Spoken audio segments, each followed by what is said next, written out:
is Joe Jones. I serve as the City Commissioner in the 2nd Ward, along with my colleague Ruth Kelly, and want to welcome you on this morning to really talk a little bit about the results of the community listening and feedback sessions that were held between the dates of June 12th and June 20th here in town. Many of you may remember that the listening sessions were held in response to the community really wanting to get a better understanding of what the city's position was around the number of recommendations that have been coming forward by way of the consultants that we were working with, whether it was the initial 12-point plan from a couple of years ago or the Lamberth study.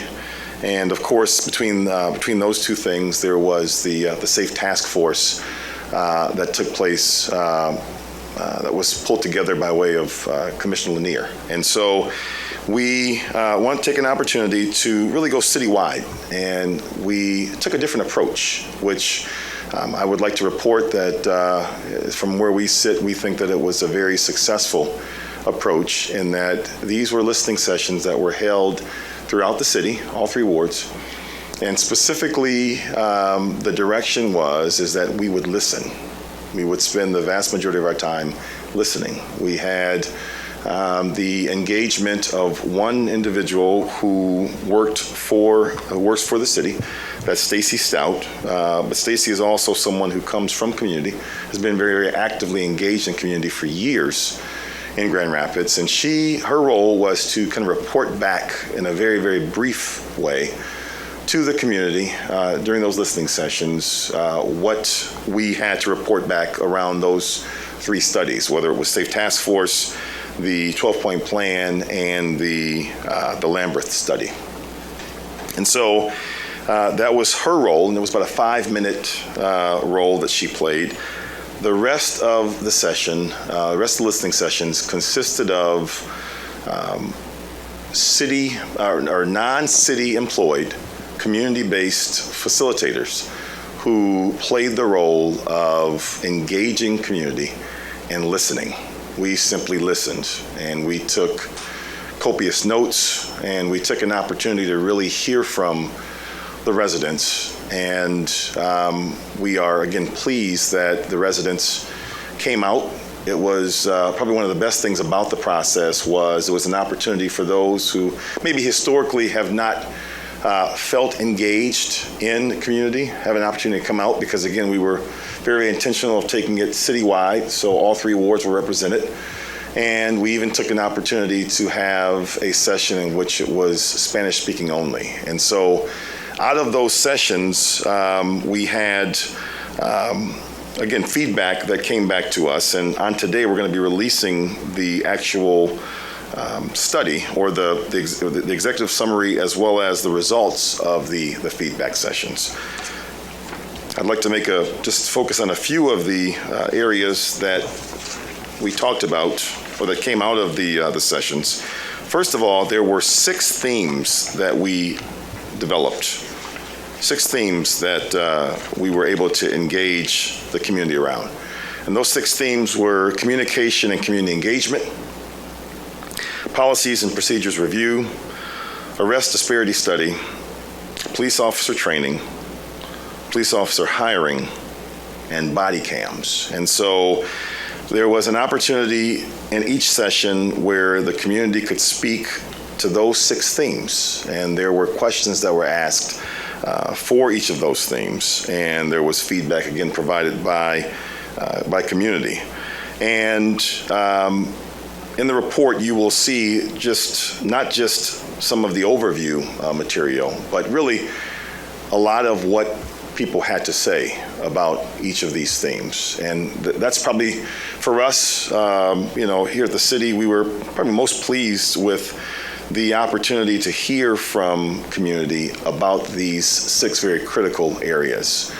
We recognize that we're living in a time right now in our country where information is critically important. The expectation from our constituency is that we are quick to respond and provide information about various issues in our city. And I like to think that this really gave the residents an opportunity to, again, more than anything, express how they felt about these areas instead of us really taking the opportunity to kind of share what our thoughts were. And so with regards to the success of the sessions, again, we feel very, very confident that we have residents who feel as if they were heard. Some of what we heard back from them consisted of the desire for, these are just a couple of nuggets that came out of the feedback. Residents desire ongoing opportunities to connect with neighbors, city staff, and officers. Residents want to know about the effectiveness of the officer trainings. Residents believe policies and procedures review task force, the membership of the task force, should reflect the demographics of the neighborhoods. Residents believe the city should incentivize officers to live within the city. Residents want to see tangible action taken on existing arrest disparities before additional studies commence. And there was a request for more strategic listening sessions, specifically with communities of color. And so, whereas this initial opportunity was citywide, what we heard loud and clear was there's a desire for us to dig deeper and have more intentional listening sessions within communities of color in our beloved city. I will tell you that we here at the city will continue to work towards carrying out the plan of action from the 12-point plan, the SAFE Task Force, and the Lambert study recommendations. We believe that we have one of the best, if not the best, trained police forces in the country. And what we envision, what we aspire to be, is to be that model city with that model police department that is known not just for its training, but also known as being a police department that has just a world-class relationship with the communities in which they serve. And so these are areas that, again, we heard loud and clear from the people that there's a desire to have more interaction with law enforcement. And to our chief's credit and to our city manager, to our mayor, to my colleagues on the commission, I will tell you that these are areas that we see as critically important. We see them as very much being issues that have the ability to affect the quality of life of our residents here in Grand Rapids. And so we will continue to make it a priority. And our desire is, again, to kind of change the way in which historically we've engaged community and commit to this new process of doing more listening.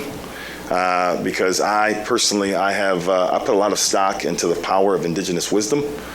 I really do believe that a lot of the answers to the issues that are apparent within our community, the answers really lie within the residents who live in those communities. And so it would be in our best interest to commit to a process of listening and responding in a way that we believe is what will best position the residents of Grand Rapids to recognize that we live in a world-class city, again, with a commitment to wanting to have a police force that is engaging on a regular basis with its residents. And so I'd like to take this opportunity to call up City Manager Sundstrom, who's going to talk to you about the potential next steps.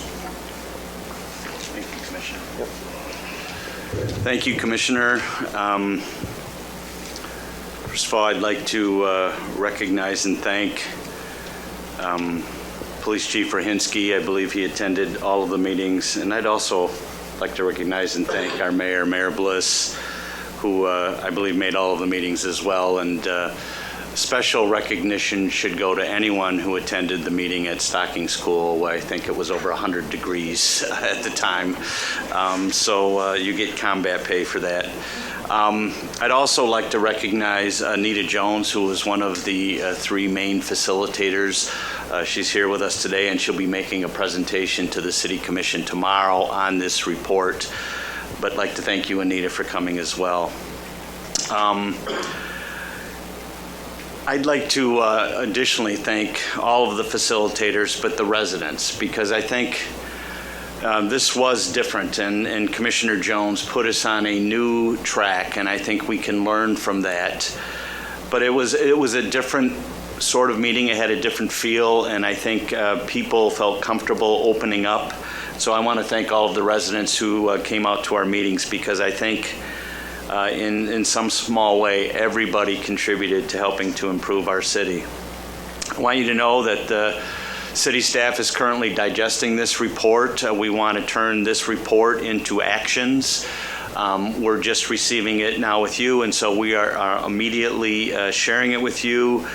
We need to understand the breadth and some of the commonality. I've spent some time looking through the report, and you can see some things are repeated over and over again. So we want to get down to what are those thoughts and try to investigate them further, either through our actions or through additional meetings that we may need with the community. The entire report will be posted on the city's website at the conclusion of this meeting, so it'll be available for any of you to have electronically, including these lovely graphic representations of our meetings, as well as for all of the citizens of this city. I think it's fair to say at the highest level, this report was about communications, about the city needs to do a better job of communicating. I think one of the things that we heard over and over again is, I want to be involved, but I need to know how and when.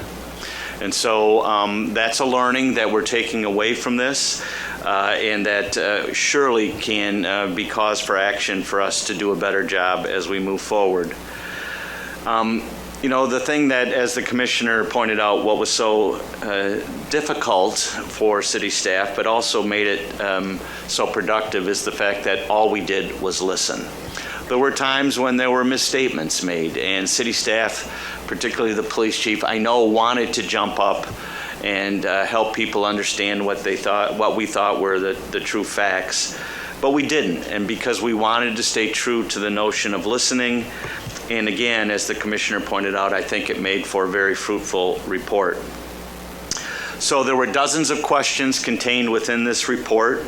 Additionally, there were questions raised at the traffic stop study meetings and at the community meeting held at LinkUp. And the city has committed to posting every one of those questions and our responses to those questions on the city's website, on our Facebook page, and I believe LinkUp will be posting them as well. And we commit to do that by August 20th. That'll be, August 20th is when we hope to have all that done. I think there will be literally dozens, maybe hundreds of questions that have been posed, and we hope to follow up and try to answer questions as best we can at that time. And additionally, as the commissioner said, within a month or two, I think you should see more meetings being scheduled in the community so that we have an opportunity to dive deeper. I'm not exactly sure what we will do, whether they're open meetings or focus groups or whatever. We need to figure all that out. But one thing I do think is clear is this new process that we've employed has been successful for us.